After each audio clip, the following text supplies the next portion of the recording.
Hey guys, welcome to today's video. और आज हम करने वाले हैं लीड कोड का प्रॉब्लम 1612, जिसका नाम है check if two expression trees are equivalent. तो बेसिकली हमें दो रूट्स गिवन है। एक एक ट्री का रूट है और दूसरा रूट दूसरे ट्री का रूट है। और ट्री ऐसे है कि इन ट्रीज में एक ऑपरेंड है और एक ऑपरेटर है। तो बेसिकली लीव्स जो होते हैं वो हमारे ऑपरेंड्स होते हैं, और रूट नोड जो होता है तो हमारे वो होते हैं ऑपरेटर्स। तो हमें इन दोनों ट्री को पहले इवेल्युएट करना है। और अगर इन दोनों ट्री का जो इवेल्युएटेड एक्सप्रेशन होता है वो अगर इक्वल आ जाता है तो हमें रिटर्न करना है ट्रू, नहीं तो हम रिटर्न करेंगे फॉल्स। तो चलिए हम इसे एक बार देखेंगे कि हम ऐसे अप्रोच कैसे करने वाले हैं।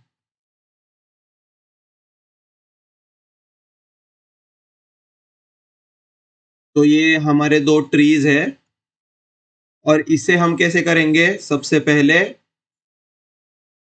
ये प्लस है, ये ए है, ये प्लस है, ये बी है और ये सी है। तो इसे इवेल्युएट हम ऐसे करेंगे, स्टार्ट करेंगे लीव्स के साथ, और leaves plus root plus right side वाला लीव। तो ये ऑलरेडी हमें गिवन है कि हर एक रूट के दो चाइल्ड होंगे ही होंगे, तो इसलिए ये एक्सप्रेशन पूरा अच्छे से बन जाएगा हमारा।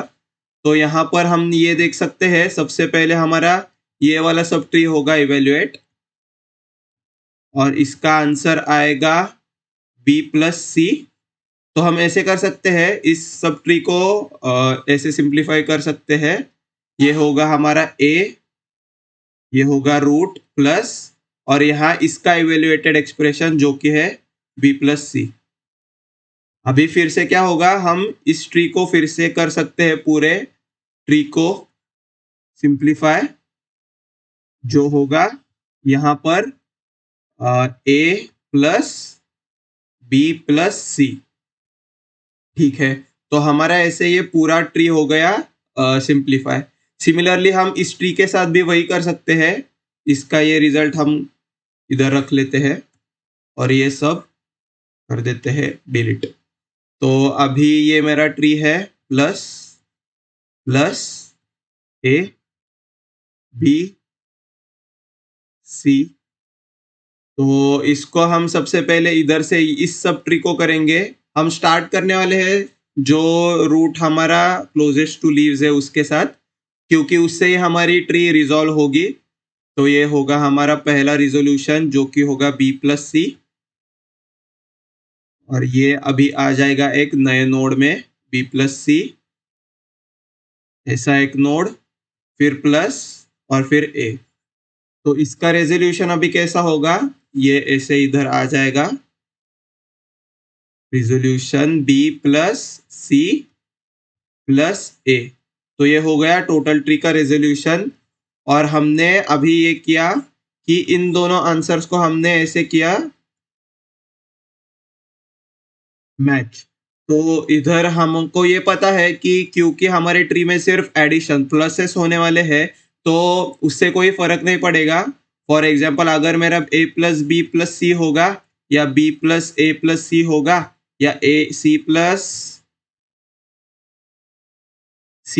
बी प्लस ए होगा, तो हमें पता है कि एडिशन में हमारी ऑर्डर मैटर नहीं करती है। तो इधर भी अगर मैंने पहले ए प्लस बी प्लस सी किया या बी प्लस सी प्लस ए किया, ये दोनों है इक्वल।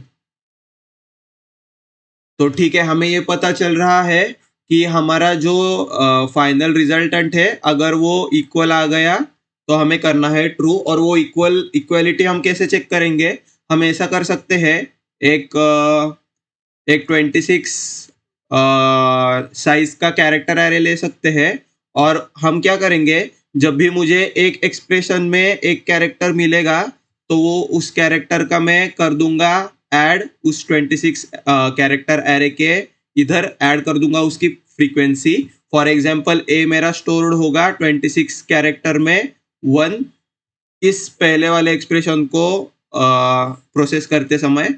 फिर बी होगा 1 और सी भी होगा 1। उसके बाद मैं जाऊंगा और सेकंड मेरी एक्सप्रेशन करूंगा, ये वाली एक्सप्रेशन प्रोसेस। तो उधर मेरा ए बन जाएगा 2, सी बन जाएगा 2, और बी भी बन जाएगा 2।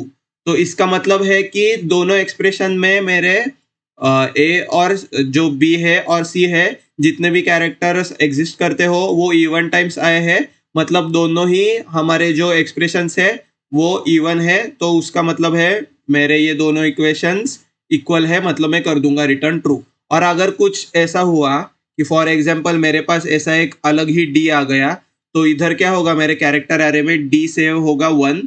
तो हमें ये पता है अभी कि अगर किसी भी कैरेक्टर का फ्रीक्वेंसी अगर ऑड होगी, तो मैं क्या ये बोल सकता हूँ कि हमारे एक्सप्रेशंस नॉट मैचिंग है।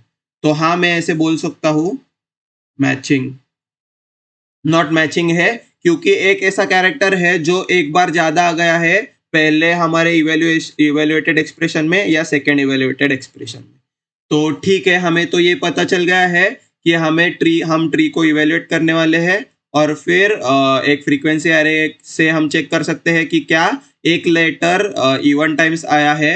अगर इवन टाइम्स नहीं आया है, मतलब दोनों एक्सप्रेशन में मिलाकर इवन टाइम्स आया है, तो मैं बोलूंगा कि हाँ वो लेटर इक्वल टाइम्स है, मतलब एक्सप्रेशंस इक्वल है। और अगर ऐसा नहीं हुआ तो फिर मैं बोल दूंगा कि एक्सप्रेशंस हमारे इक्वल नहीं है। तो ये ऐसा क्यों हम बोल रहे हैं, यहाँ आप देख सकते हैं, अगर ए यहाँ इस एक्सप्रेशन में ए आया है सिर्फ 1 टाइम, पर अगर दूसरे एक्सप्रेशन में भी ए अगर 1 टाइम आएगा, तो उसका मतलब है इसका फ्रीक्वेंसी और इसका फ्रीक्वेंसी ऐड कर कर हमारा इवन ही फ्रीक्वेंसी हो जाता है। और अगर इस फ्रीक्वेंसी में ए आया 2 बार, और ये इस फ्रीक्वेंसी में भी सेकेंड एक्सप्रेशन में, ये मेरा फर्स्ट एक्सप्रेशन था, ये सेकेंड एक्सप्रेशन, तो अगर मेरे फर्स्ट एक्सप्रेशन में ए आया है 2 बार और सेकेंड एक्सप्रेशन में भी ए आया है 2 बार, तभी भी आप पूरी फ्रीक्वेंसी अगर टोटल करें तो उसकी आ जाती है 4। इसका मतलब है ये इवन टाइम्स आया है, तो उसका मतलब है ये इक्वल है। पर अगर मेरा ऐसा होता है कि ए इधर आया है 3 बार मान लो, और ए यहाँ आ गया है सिर्फ 2 बार, तो मेरी टोटल जो फ्रीक्वेंसी है वो ऑड हो जाती है। इसलिए मैं ऐसे कंक्लूड कर सकता हूँ कि ये एक्सप्रेशंस इक्वल नहीं है। सिमिलरली ये अगर मेरा 2 बार आया हो और ये मेरा 1 बार आया हो फर्स्ट और सेकंड में, तो फिर भी मेरा टोटल जो फ्रीक्वेंसी काउंट होता है वो ऑड हो जाता है। तो इसलिए मैं कर दूंगा रिटर्न फॉल्स। तो हमें ये पता चल गया है हर एक कैरेक्टर के लिए, हर एक for each character, each character character, the total frequency of each letter should be even, else we return false। तो ठीक है, हमें ये तो पता चल गया। तो अभी कुछ काम नहीं बचा है, हमारा अप्रोच तो हमें समझ में आ गया, बहुत ही स्ट्रेट फॉरवर्ड अप्रोच है। अभी हम एल्गोरिदम ऐसे लिख लेते हैं कि सबसे पहले हम क्या करने वाले हैं एल्गोरिदम में, इधर सबसे पहले evaluate evaluate tree once expression, फिर हम करेंगे इवेल्युएट ट्री टूज एक्सप्रेशन, और फिर उसके बाद हम क्या करने वाले हैं, यहाँ पर जब हम इवेल्युएट करने वाले हैं तब सेव फ्रीक्वेंसी एरे। सिमिलरली यहाँ भी हम सेव करने वाले हैं या इंक्रीमेंट करने वाले हैं मेक अपडेट फ्रीक्वेंसी एरे। और फिर उसके बाद मैं क्या करने वाला हूँ, चेक इफ एनी नोड, या हम बोल सकते हैं any character appears odd times in total, if yes return false, else return true। ठीक है, तो अभी हम ये इवेल्युएट कैसे करने वाले हैं ट्री, ये तो हम बहुत इजीली इवेल्युएट कर सकते हैं। हमें ये पता चल रहा है कि हर एक नोड को उसके चाइल्ड को रिजॉल्व करने के बाद ही हम इवेल्युएट कर सकते हैं। तो हम उससे पहले ये ऐसा कर सकते हैं कि डायरेक्टली हर एक नोड में अगर हमारा 1 नहीं हो, मतलब अगर हमारा प्लस नहीं हो, तो मैं कैरेक्टर एरे में उसकी फ्रीक्वेंसी कर दूंगा अपडेट। फॉर एग्जाम्पल अगर मैं इस नोड के पास आया हूँ, अगर मैं आया हूँ इस नोड के पास, तो मैं क्या करूँगा, ARR ऑफ हमारा फ्रीक्वेंसी एरे ऑफ नोड का वैल, और इसमें मैं माइनस कर दूंगा नोड का वैल माइनस कैरेक्टर ए, जिससे हमें उस कैरेक्टर की फ्रीक्वेंसी मैप हो जाएगी हमारे फ्रीक्वेंसी के एरे में। तो ये मैं बोल दूंगा फ्रीक्वेंसी। तो ये हमारा स्टैंडर्ड फ्रीक्वेंसी मैप करने का तरीका रहता है किसी भी एरे में। अगर हमारा एक एरे हो 26 लेंथ का, तो 0 मैप करता है ए के साथ और 1 मैप करता है बी के साथ। सिमिलरली 25 मैप करता है जेड के साथ। तो अगर कौन सा भी कैरेक्टर हो हमारा, फॉर एग्जाम्पल ए, अगर मैंने उसे ए से माइनस कर लिया तो हमारा आ जाता है index 0।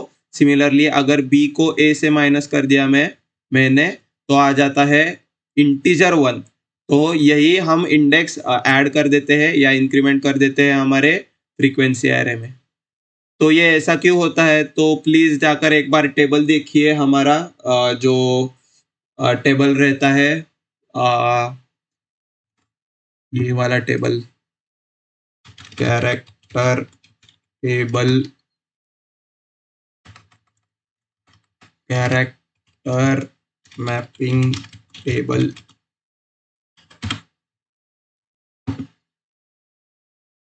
With numbers of characters, अरे ASCII table, right, ASCII table बोलते हैं इसे। तो यहाँ पर अस्काई टेबल में हमें दिख सकता है कि हर एक कैरेक्टर मैप्ड होता है एक नंबर के साथ। तो यही हम यूज करते हैं। और for example capital A map हो जाता है 41 के साथ और स्मॉल ए मैप हो जाता है 61 के साथ। ऐसे आप याद रख सकते हो। ये हेक्साडेसिमल वैल्यू है। तो ठीक है, अस्काई टेबल से हम ये अचीव कर लेते हैं। तो अभी हम जाएंगे और लिखेंगे हमारा कोड। एल्गोरिदम तो हो गया है, तो लिखेंगे अभी कोड। तो यहाँ पर मैं क्या करूँगा, सबसे पहले हमारे फंक्शन में DFS नाम दे देता हूँ उसे। तो DFS में डाल दूंगा √1 को, और ये मुझे रिटर्न कर देगा एक एरे का फ्रीक्वेंसी एरे में भर कर देगा। तो ये मैं फ्रीक्वेंसी एरे भी बना लेता हूँ, int frequency is equal to new int, और ये होगा 26 साइज का। तो सिमिलरली ये मैं पास कर दूंगा इस फंक्शन को, और सिमिलरली यही फंक्शन में चलाऊंगा √2 के लिए, और मैं बोलूँगा कि भर के लाओ फ्रीक्वेंसी में मेरा हर एक नोड का अगर कैरेक्टर हो प्लस के अलावा तो उसकी फ्रीक्वेंसी ऐड करके लेकर आओ। तो ये होगा हमारा वॉइड पब्लिक वॉइड DFS, और ये होगा नोड, और नोड के बाद हम लेंगे एक इंटीजर फ्रीक्वेंसी का एरे। अभी सबसे पहले अगर मेरा नोड ही नल हो तो उसका कोई यूज नहीं होगा, हम रिटर्न कर देंगे, क्योंकि अभी उससे तो हमारी फ्रीक्वेंसी कोई बढ़ेगी नहीं, क्योंकि नोड ही एग्जिस्ट नहीं करता। तो इफ नोड नल हो तो रिटर्न कर दो, ये हमारा होगा बेस केस।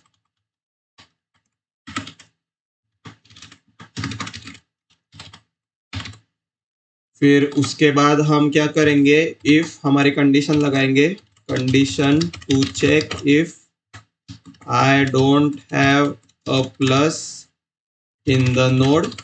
तो इफ नोड का वैल्यू अगर नॉट इक्वल टू हो प्लस से, तो एक काम कर दो, मेरे फ्रीक्वेंसी एरे में जाओ और फिर जो नोड का वैल्यू है उसमें से माइनस कर दो ए कैरेक्टर और उस इंडेक्स को कर दो ++। फिर उसके बाद मैं DFS चलाऊंगा हमारा, recurse to left and right side to cover the whole tree. तो ये होगा हमारा ऐसे नोड का लेफ्ट और फ्रीक्वेंसी। और सिमिलरली मैं DFS चलाऊंगा मेरे नोड के राइट के लिए और ये फ्रीक्वेंसी यहाँ पर डाल दूंगा। तो ये हो गया हमारा। तो हमारे पास फ्रीक्वेंसी में पूरा आ जाएगा भर के फ्रीक्वेंसी। तो अभी मैं सिर्फ ये चेक करूंगा, if any frequency is odd return false, else return true. तो ये ऐसे होगा, for int I is equal to 0, I is less than 26, I plus plus, if frequency of I जो कोई भी है, जितने भी बार आया है वो कैरेक्टर, अगर वो 2 से मॉड्यूलो किया और वो नॉट इक्वल टू 0 है, मतलब वो ऑड टाइम्स आया है, इसलिए मैं कर दूंगा ये रिटर्न 0, रिटर्न फॉल्स। नहीं तो इधर से हम फॉर लूप के बाद करेंगे रिटर्न ट्रू। तो ये एक बार चला कर देखेंगे हम, और ये चल रहा है, सबमिट करके देखेंगे और ये सबमिट भी हो रहा है। थोड़ा ठीक है, थोड़ा स्लो है ये, पता नहीं क्यों, सर्वर में भी थोड़ा स्लो चल रहा होगा। अभी हम इसे CPP में एक बार लिख लेंगे। सबसे पहले मैं बनाऊंगा हमारा वेक्टर इंट फ्रीक्वेंसी का, और ये होगा 26 साइज का 0 वैल्यू के साथ।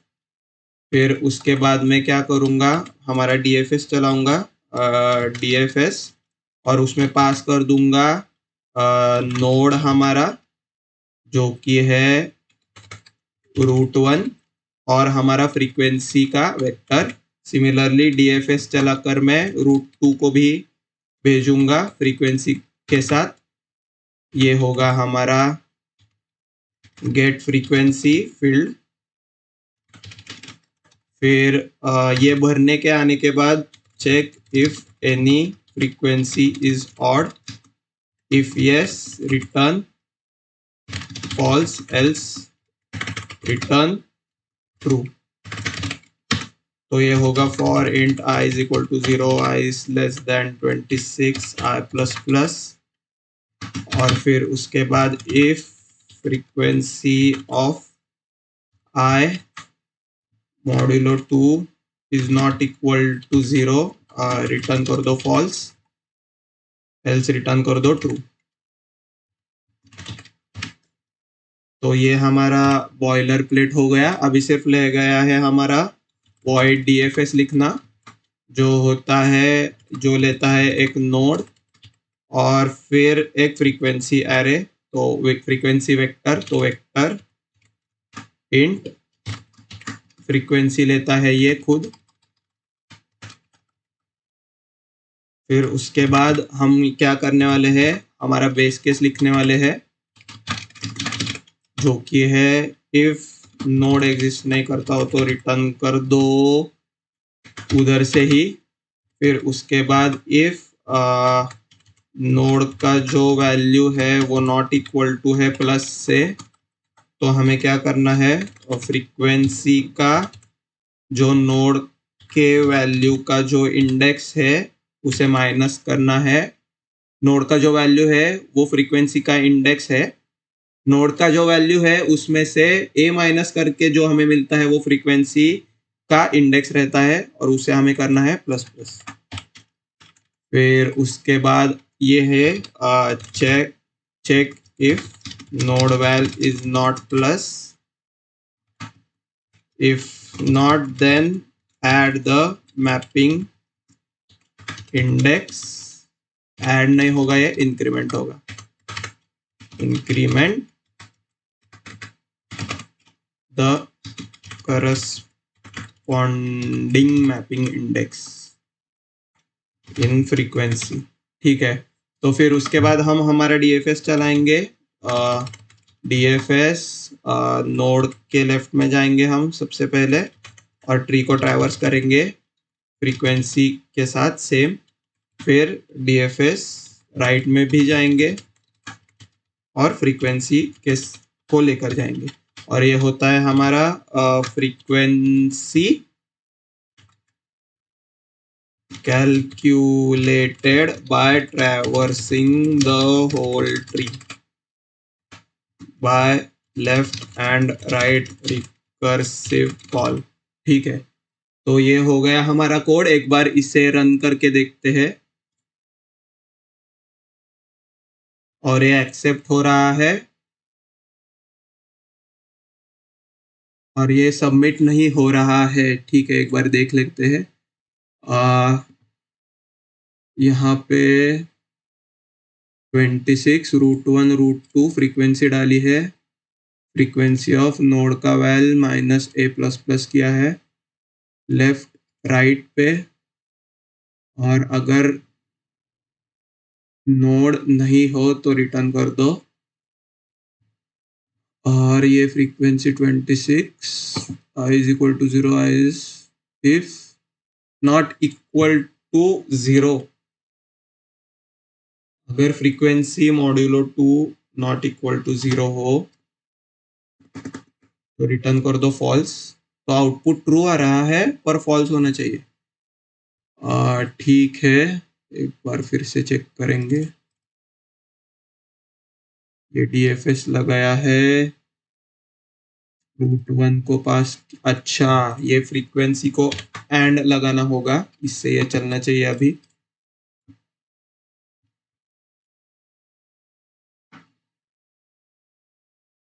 ठीक है, ये चल रहा है, सबमिट करके देखेंगे। और अभी इंटरनल एरर आ रहा है, क्यों हो रहा है ऐसा?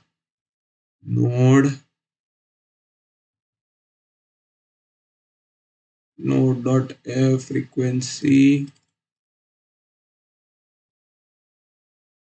ऑफ आई। ठीक है, अभी एक बार। ओके, ठीक है, तो अभी ये हो रहा है सबमिट। कोई सर्वर का इशू था, इंटरनल एरर। ठीक है, तो अभी इसे हम करेंगे बहुत अच्छे से ड्राई रन और देखेंगे कि एक्चुअल में हो क्या रहा है। तो सबसे पहले हम जाएंगे नए पेज पे, इसे ले लेते हैं थोड़ा नीचे, और अभी आ जाते हैं यहाँ और ले लेते हैं हमारा कोड।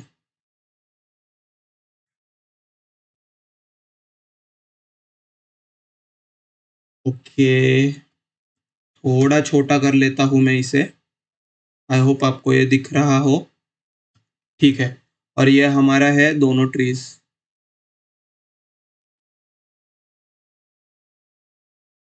तो सबसे पहले क्या होता है, हम √1 को पास कर देते हैं इसे, और DFS में ये जाता है, और ये है हमारा √1 के लिए स्टैक, और ये है हमारा फ्रीक्वेंसी एरे। ठीक है, तो अभी क्या होता है, ये देखता है कि क्या मेरे नोड का वैल्यू प्लस नहीं है, तो इसका नोड का वैल्यू प्लस होता है, इसलिए डायरेक्टली चला देता है। इसे 1 2 3 4 लिखते हैं, 1 2 3 4 5।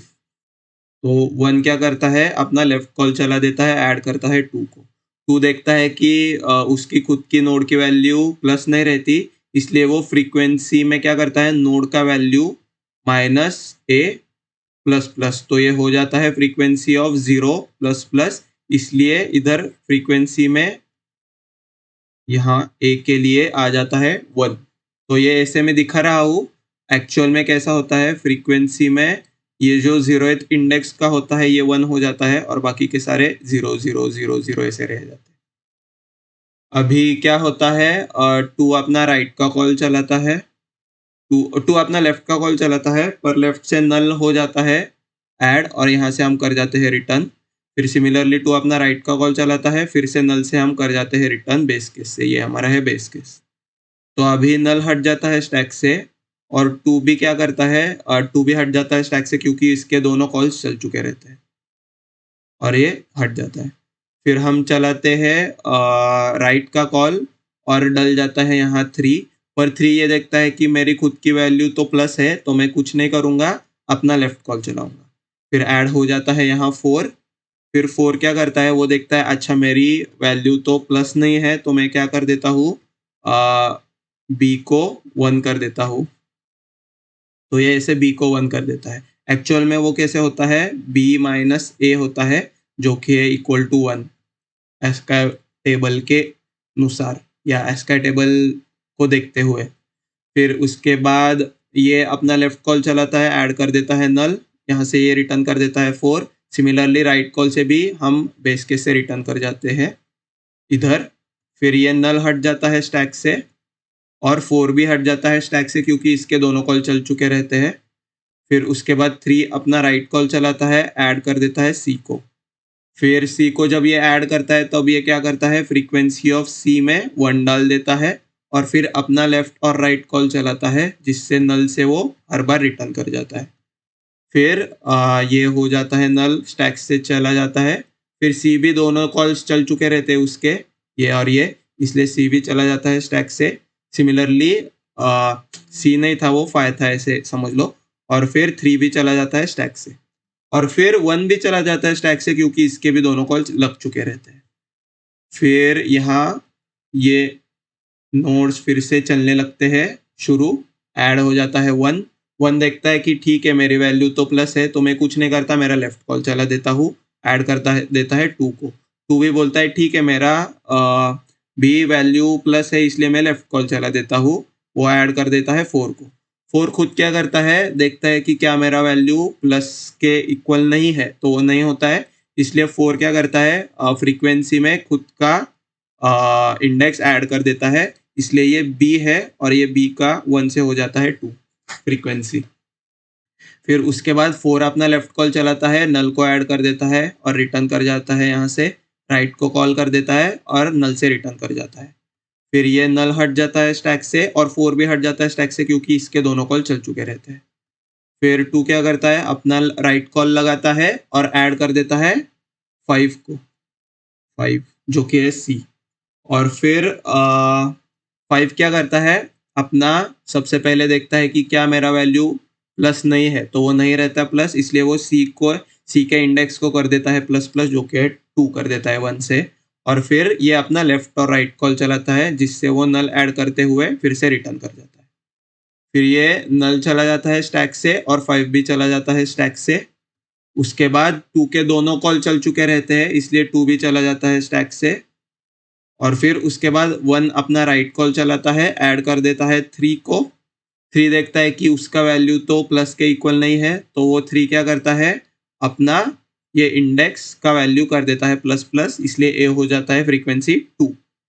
फिर उसके बाद ए अपना लेफ्ट कॉल चलाता है 3, नल ऐड कर देता है, रिटर्न कर जाता है, राइट कॉल चलाता है, नल ऐड कर देता है, रिटर्न कर जाता है। फिर उसके बाद नल चला जाता है स्टैक से और 3 भी पूरे चला जाता है स्टैक से, क्योंकि इसके दोनों कॉल ऑलरेडी लग चुके रहते हैं लेफ्ट और राइट। फिर 1 के भी लेफ्ट और राइट कॉल्स ऑलरेडी लग चुके रहते हैं, इसलिए 1 भी चला जाता है स्टैक से।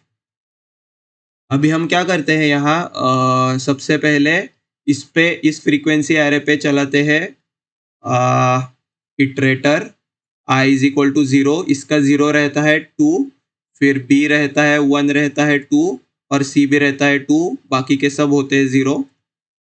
फिर हम देखते हैं कि क्या मेरा frequency of I modulo 2 not equal to 0 है, तो इधर भी इक्वल टू 0 है, इधर भी इक्वल टू 0 है, इधर भी इक्वल टू 0 है, इसलिए ये इफ कभी भी रन नहीं होता और हम कर देते हैं ट्रू रिटर्न, जो कि सही भी है, क्योंकि हमारी ये पूरी एक्सप्रेशन हो जाती है a प्लस बी प्लस सी और यहाँ इसकी होती है B plus C plus A, तो इसलिए हम ये ट्रू रिटर्न कर देते हैं। तो अभी अगर दो अलग होते तो क्या होता, वो एक बार हम देख लेते हैं एक्सप्रेशंस या ट्री नोड। तो ये ट्री मैंने हटा दी, ये फ्रीक्वेंसी भी हटा दी, यहाँ से ये सब कुछ निकाल दिया, ठीक है। तो ठीक है, तो अभी ये मेरा पहला रूट है plus A plus A B, और ये होगा सेकंड रूट प्लस ए, यहाँ पे ए रख दूंगा अभी, फिर बी, नहीं यहाँ पे करता हूँ मैं प्लस फिर से, और ये होगा ए और ये भी होगा ए। तो हम अभी देखेंगे कि क्या होता है।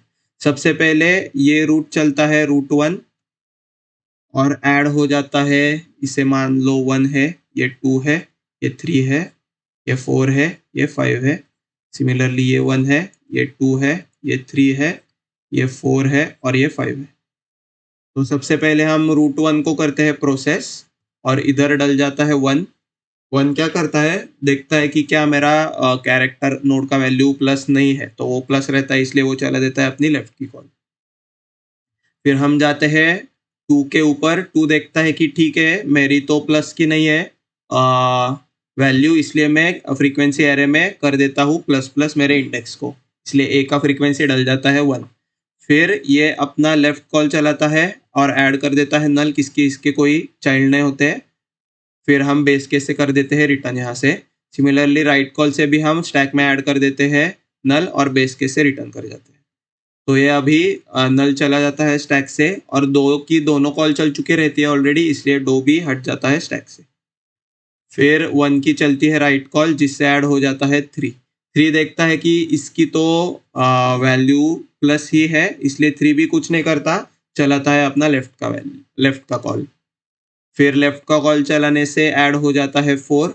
4 देखता है कि ठीक है मेरी वैल्यू तो प्लस से इक्वल नहीं है, इसलिए मैं क्या करता हूँ, फ्रीक्वेंसी में मेरे वैल्यू के जो मैपिंग का इंडेक्स है उसे कर देता हूँ ऐड, प्लस प्लस कर देता हूँ, इसलिए ए का फ्रीक्वेंसी हो जाता है 2। उसके बाद ए अपना लेफ्ट कॉल चलाता है, ऐड कर देता है नल को, उधर से रिटर्न कर जाता है। ए अपना राइट कॉल चलाता है 4 नोड, रिटर्न कर जाता है नल से और ये हट जाता है स्टैक से।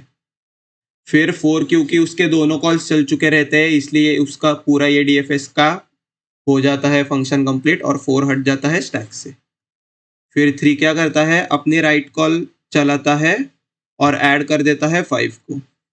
5 को ये जब ऐड करता है तब 5 देखता है कि उसकी वैल्यू तो प्लस के इक्वल नहीं है, मतलब मैं क्या करूँगा, करस्पॉन्डिंग नोड के आईडीएक्स को मैं कर दूंगा प्लस प्लस, इसलिए बी हो जाता है इक्वल टू 1।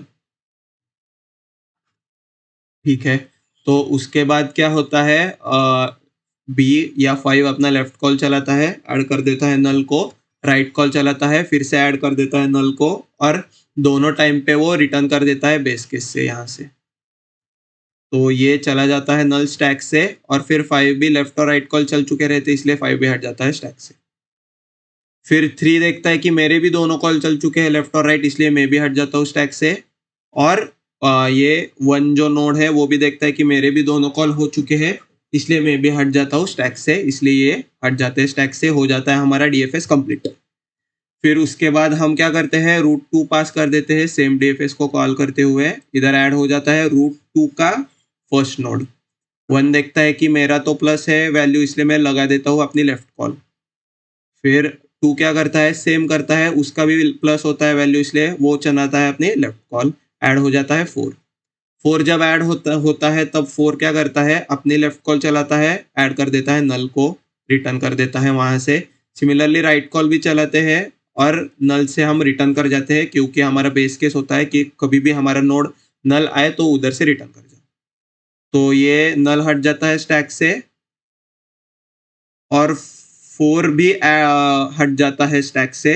और उससे पहले आपने ये देखा होगा कि 4 क्या करता है, जब ये स्टैक में भर जाता है तब ये अपना फ्रीक्वेंसी का आईडीएक्स में एक ऐड कर देता था, वो मैं भूल गया था पर अभी हमने करेक्ट कर दिया। ठीक है, तो जब 2 से लेफ्ट कॉल लगी थी 4 को, तब 4 ने चेक किया था कि क्या मेरा प्लस है वैल्यू, तो नहीं है, इसलिए फ्रीक्वेंसी में खुद को ऐड कर दो पहले और फिर अपना लेफ्ट और राइट कॉल चलाकर नल को ऐड करता है। ठीक है, तो अभी 4 हट जाता है स्टैक से क्योंकि इसके दोनों कॉल चल चुके रहते हैं। फिर उसके बाद 2 क्या करता है, अपनी राइट कॉल चलाता है, ऐड कर देता है 5 को। 5 पहले देखता है ठीक है मेरी नोड की वैल्यू तो प्लस नहीं है, तो मैं इधर कर दूंगा frequency of A plus plus, इसलिए फ्रीक्वेंसी हो जाती है 4। तो अभी आप देख सकते हो हमने अभी तक 4 ए विजिट किए थे, पहले वाले ट्री में 2 और अभी वाले ट्री में 2। फिर उसके बाद 5 अपना लेफ्ट कॉल चलाता है और राइट कॉल चलाता है, स्टैक में नल ऐड करते हुए दोनों बार रिटर्न कर जाता है हमारे फंक्शन से। फिर उसके बाद ये नल हट जाता है स्टैक से, 5 भी हट जाता है स्टैक से इसके, क्योंकि इसके दोनों कॉल चल चुके रहते हैं। अभी 2 के भी दोनों कॉल चल चुके रहते हैं, इसलिए 2 भी हट जाता है स्टैक से और हम चला देते हैं 1 की राइट कॉल, जिससे हम पहुंच जाते हैं नंबर 3 नोड के ऊपर। नंबर 3 नोड क्या करता है, देखता है कि मेरा वैल्यू तो प्लस के इक्वल नहीं है, इसलिए मैं क्या करता हूँ, ए की फ्रीक्वेंसी को कर देता हूँ 5। फिर ए 3 अपना लेफ्ट कॉल चलाता है, नल ऐड करता है, राइट कॉल चलाता है, नल ऐड करता है और दोनों टाइम पे नल से हमारे बेस केस से रिटर्न कर जाता है। फिर ये नल हट जाता है स्टैक से और 3 भी हट जाता है स्टैक से, क्योंकि इसके दोनों कॉल चल चुके रहते हैं। फिर उसके बाद हम ये देखते हैं कि हमारा 1 नोड का भी दोनों कॉल चल चुके हैं, इसलिए हम रिटर्न कर जाते हैं इस स्टैक से और ये हो जाता है डीएफएस कंप्लीट। अभी हम क्या चेक करते हैं कि हमारा फ्रीक्वेंसी एरे तो ऐसा है कि 0th इंडेक्स पर 5 पड़ा है, फिर उसके बाद बी इंडेक्स पर, मतलब 1 इंडेक्स पे पड़ा है 1 और बाकी के सारे नोड्स है 0, वैल्यूज है 0। तो for I is equal to 0 ही हम देखते हैं कि 5 modulo 2 is not equal to 0, तो हम इधर से ही कर देते हैं फॉल्स और हमारा आंसर आ जाता है फॉल्स। मतलब इन दोनों का जो इक्वेशन है वो इक्वल नहीं है, और ये हम देख भी सकते हैं क्योंकि इस फर्स्ट इक्वेशन का आंसर होता है ए प्लस बी और इस सेकेंड इक्वेशन का होता है पूरा रेजोल्यूशन ए प्लस ए, इसलिए ये नॉट इक्वल टू है। तो आई होप गाइज आपको ये पूरा प्रॉब्लम डेप्थ में पता चल गया हो, इसका कोड पता चल गया हो, ड्राई रन भी अच्छे से पता चल गया हो। हम टाइम कॉम्प्लेक्सिटी यहाँ एन ओ ऑफ एन चलाते हैं, टू बी प्रिसाइज 2n, क्योंकि हम दोनों ट्रीज पे ट्रैवल करते हैं और डीएफएस चलाते हैं, पर विगो में उसे एन ही बोलते हैं। और फिर उस हमारी स्पेस कॉम्प्लेक्सिटी है कांस्टेंट, क्योंकि हम सिर्फ 26 का एरे यूज करते हैं जो कि एक कांस्टेंट वैल्यू है। तो बस गाइज आज के लिए इतना ही था। आई होप आपको समझ में आया हो प्रॉब्लम ये, आई होप कि आपकी अंडरस्टैंडिंग हो इस प्रॉब्लम की अभी, और आई होप कि आप खुद से ये प्रॉब्लम लिख पाओ और लॉजिकली ट्राई रन भी कर पाओ और सबमिट भी कर पाओ। तो अगर आपने ये प्रॉब्लम सबमिट किया हो ऑलरेडी ये वीडियो को देखकर, तो प्लीज़ प्लीज़ प्लीज़ मुझे इस वीडियो पे बताओ कि आपने ये प्रॉब्लम सबमिट किया है अच्छे से सीख कर। और बस आज के लिए इतना ही, मिलते हैं नेक्स्ट वीडियो में। टिल देन कीप कोडिंग और keep dry running. Bye bye.